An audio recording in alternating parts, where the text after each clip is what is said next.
أن هذا الشيخ الجليل قد أعد نفسه وقال كفى بالموت واعظ، وكانت محاضرة من أغير ما سمعت.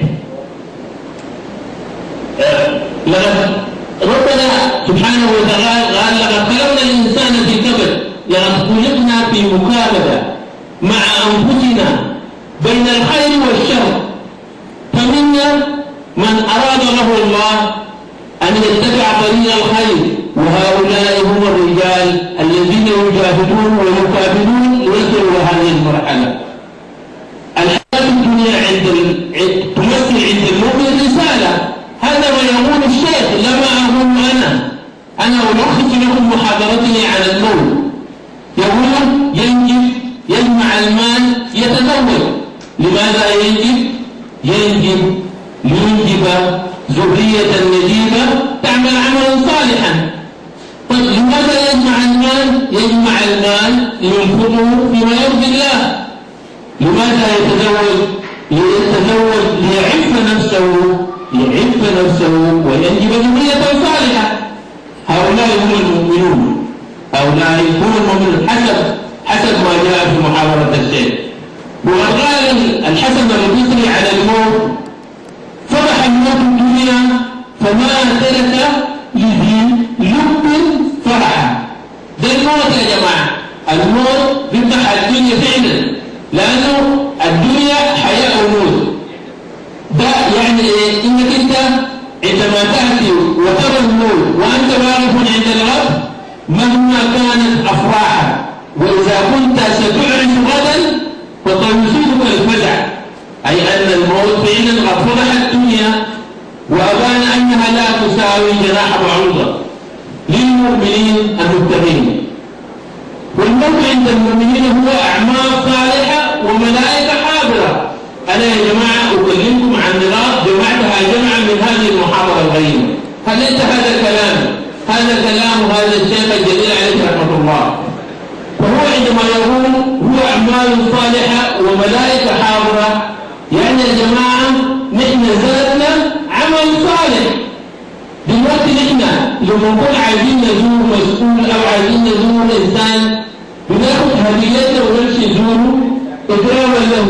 لماذا لا نأخذ هديتنا من العمل الصالح لنرى به الله؟ مثل ما قال الشيخ سعد بن معاذ، يعني كمان ذكر الشيخ أهوال الموت ليس علينا على الصالحين.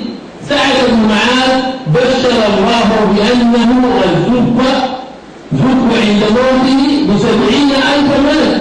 70,000 ملك ماشيين وراه، 70,000 ملك يذكرونه إلى الأرض. لكن الرسول صلى الله عليه وسلم عندما بدأت مراسم دفن سيدنا معاذ رضي الله عنه اتهمه يشعر بعض الشيء وقال: لقد ظلم الغم سعدا ظلمة اختلجت معها أضلاعه. هذا هو سعد بن معاذ الذي يذكر 70,000 ملك اختلج داخل الغم. لماذا؟ أي مصير ينتظرنا نحن في غمومنا؟ سعد الذي ذكر 70,000 ملك اختلجت أضلاعه من الغم، من ظلمة الغم. فكيف يكون نحن؟ هذا الكلام طبعا لنتبسط ولنعرف أن الموت آت ولا بد له من ذات الموت.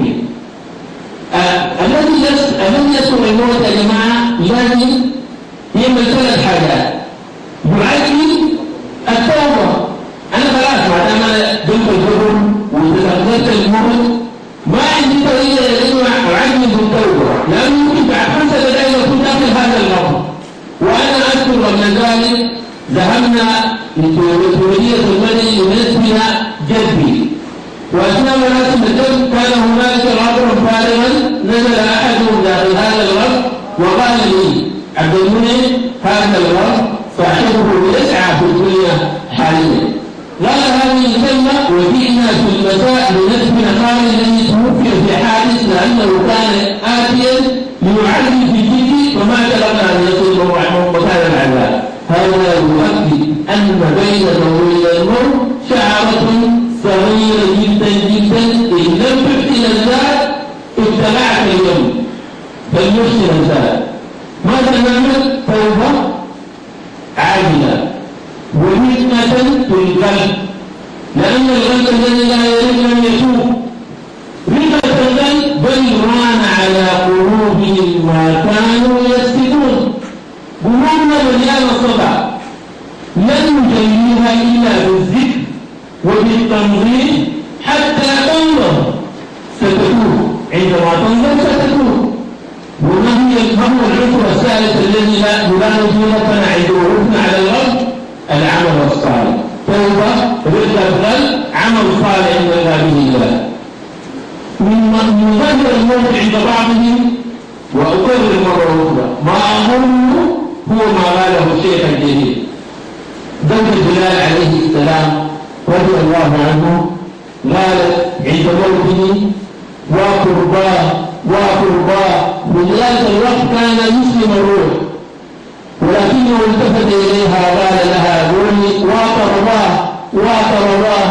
فقال الناس الذين كانوا يقولون كيف تقول واطر الله وأنت أمام نازلة الموت؟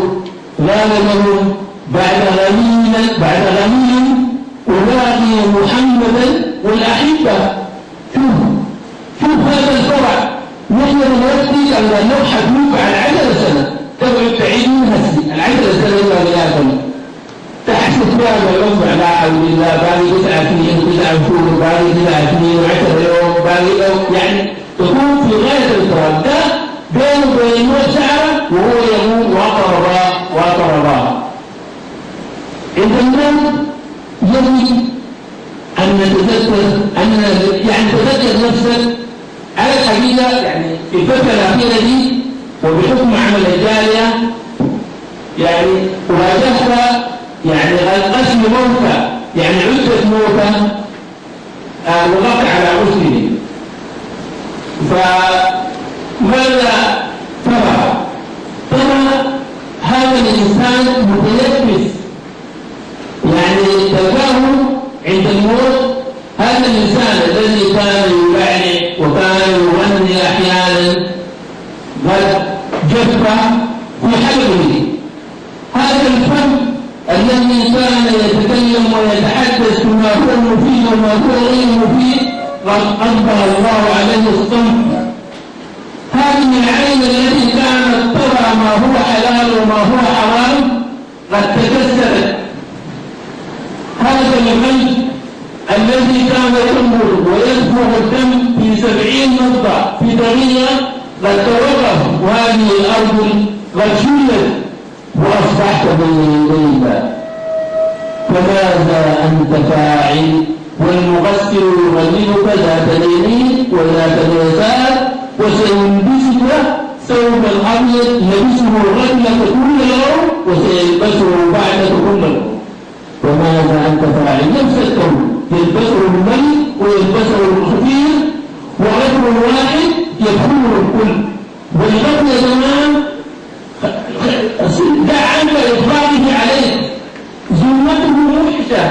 نحن الآن إذا انقطع التيار الكهربائي لعدة دقائق نصاب بالفزع، فما بالك وأنت في ظلمة موحشة في قبر منبه عليه.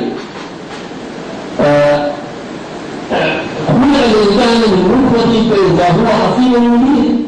هذا الإنسان الذي